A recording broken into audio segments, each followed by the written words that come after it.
You've tuned into The Mountain Gardener with your host, Ken Lane. Gardening can be challenging, but with these simple insider tips, you'll reap huge rewards. Now, let's tune into today's Mountain Gardener with Ken and Lisa. All right, so we are back in the studio with Lisa Lain. She comes each week with your garden questions, just what's going on in your neighbor's yard. So welcome to the studio, Lisa. Thank you. Good to be here. As always. How good is it to be here?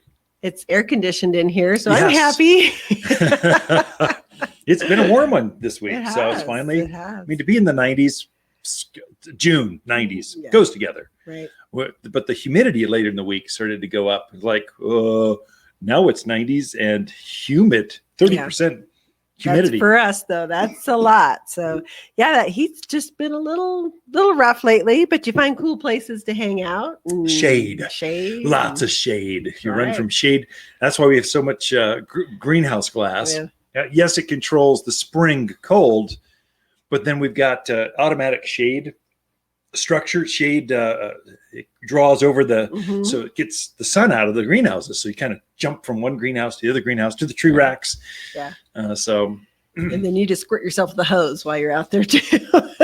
we need customer umbrellas. Everyone's issued an umbrella so they could walk out and shop the shrubs and okay. Maybe that's too much. I'll work on that. No. So anyway, this is garden questions. So it's garden questions. So Dan would like to buy his father a Father's Day gift of a fast-growing shade tree for his new home that he has out in Chino. And he wants to know what recommendations you would have. So Chino Valley, there's some beautiful trees. Actually, that whole valley from Prescott Valley, Chino Valley, Paulden, that whole area is sort of the same. And so I would even say Dewey, that Dewey where you get that tunnel effect through those hills.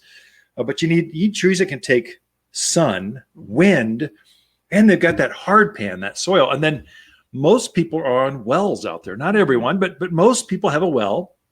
So they tend to terribly overwater things. It's just amazing how much, when water's free, you just every day let it run nonstop. And so it just you need trees that can handle that.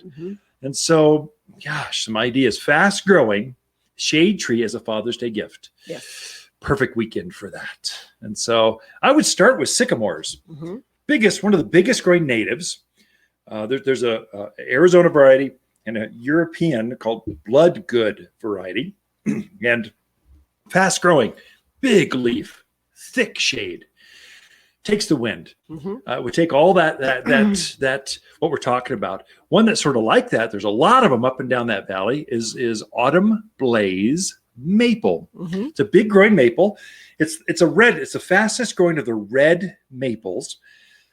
And so it gets up maybe 35, 40 feet tall, kind of 20 feet wide, and it gets there fast. And thick shade. Again, it's a very good tree. Uniquely made to handle the wind. It doesn't get that leaf tear that so many maples get. Neither does a sycamore. What else? Golden locust. Locust would be That'd be a good one. So some of the elms, like the Princeton elm, would be an amazing tree out there. Now don't plant Siberian elm or Chinese elm. It's a weed. Truly, seeds come up everywhere. But there's new varieties we've bred.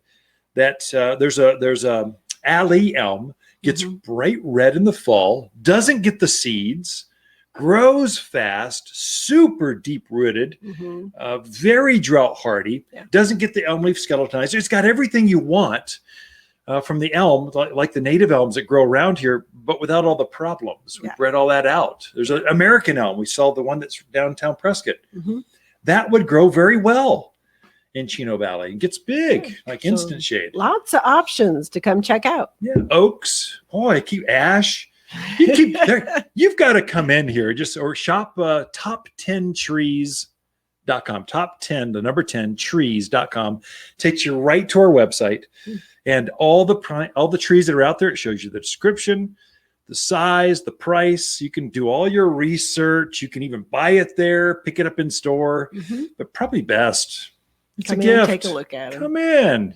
Come see us. Definitely. Okay. Meg is in Prescott. She has a very dark shade spot in part of her house that she wants some shorter shrubs and some flowering perennials. Oh, okay. That's pretty easy. So, yeah. Actually, it's harder to grow that kind of area than it is in sun. There's actually more choices for the sunny spots because that's the kind of environment we are at. Right. But dry shade is actually you can do that. It's just a little bit more. The choices aren't as broad. Right. Of course, number one selling flower for dry shade, hostas. I mean, just it's number one seller. I think it's the number one perennial sold in the country. Is it really? Yeah, but because of the East Coast, yeah, folks, say not here. They're crazy, but it does well here too. And animals seem to leave it alone. It's just a great little plant. Sure. It is truly a perennial. What are some others? Rock rose? No, that's more of a sun. I was thinking some of the Roxanne geraniums. Oh, sure. Perennial geraniums. Yeah. Bugleweed. Sure. Not bugleweed. What's it called? Bugle. I don't know. I'm thinking the number one, though, a true weed is vinca or periwinkle's another name. Just a ground cover that just grows. You got to make sure it stays in check, or it can take over an area. But columbine, just all kinds of clematis, gracewood, lithodora. Lithodora's great. Yeah. Yeah. Oh, you're going off on Latin, people. That's no, good. It's not Latin. The shrubs. You're looking at yews, hollies, hydrangeas. Yeah. Do amazingly well. We've got pinks and whites and blues. Does really well here, and they'll come back year after year for you. So that's another one. We've got two sections of nothing but shade type of plants. So come in and take a look, and something will call to you. That's so unique. And look at some of the variegated varieties, the creamy colors, the bright golds, a Cuba, like Aruba. It looks tropical. It does. But it's hardy as can be. It's got a big glossy evergreen leaf, but it's got glossy green with speckled gold. It's very pretty and a bright and it's a dark evergreen. I mean, you would never think that shrub would live here, but we have one in our backyard underneath our two. We have two. I planted another one. I liked it. I had another spot that was kind of dry, that it was shady. It's underneath the mimosa. I thought, I'm going to try that. And it's just thriving. Okay. It's gone sub-zero with us several winters. Yeah. So it's just a great little plant. That's someone does good. Yeah. Okay. So come in, check them out. Sandy has a question. She has a peach tree that all of a sudden is starting to drop as peaches. Oh, no, they're not ripe. She wants to know what's going on with that. So it's stressed. You should watch it. It's hot. Yes, it's hot. And so it's not unusual for pitted fruits to shed. Pitted fruits shed in June. Very, very common. And what happens is the plant, they load up with too many fruits, too many plums, too many cherries, too many apricots, nectarines, peaches. And so you get too many of them. And so now it's gotten hot. Your irrigation that you had can't quite, the plant wants more moisture than it's getting or receiving, or it's hotter. It could actually be it's perspiring faster than it can take up from the roots. Literally, the roots only have so much capacity. And then if it perspires faster, it's hot, faster than it can take in water, it can drop fruit. So it'll self-prune. Right. Now, if the leaves are turning yellow, that's different than fruit drop. So I'd say you probably want on any pitted fruit at least half the fruit to go away. Otherwise, you're left with hundreds and hundreds of little tiny plums, little tiny peaches, little tiny fruits, and it's all pit, no flesh. So you really do need to thumb prune some of that fruit off of there, and that'll help the fruit that remains to be larger. So it's not concerning to have some fruit drop. I think most folks freak out. They see 3 peaches on the ground and they need to see 103, and they're going, "Oh no, what do I do?" It's common. And then I would obviously water. You might even supplement, hand water some extra. Put a soaker hose around that. That'll help that plant. You make sure that all the roots are hydrated instead of just where those 2 drip emitters are. That could be part of it too. Oh, definitely. Yeah.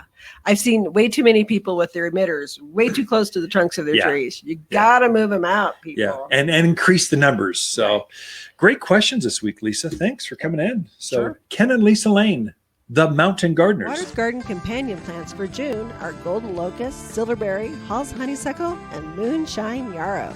Moonshine yarrow is a fuss-free, heat-loving perennial with large clusters of canary yellow flowers held above a ferny foliage. It's just stunning. Mountain tough, you can't kill this perennial that only blooms better year after year. Javelina and rabbit detest the summer blooms. You'll find moonshine yarrow for a limited time at Waters Garden Center, 1815 Iron Springs Road in Prescott. For a more fruitful garden, increase success in the landscape that just feels better, then tune in daily to the Mountain Gardener podcast. Subscribe through your favorite podcast streamer or visit watersgardencenter.com. Better yet, visit me directly right here at Waters Garden Center. Thanks for tuning in.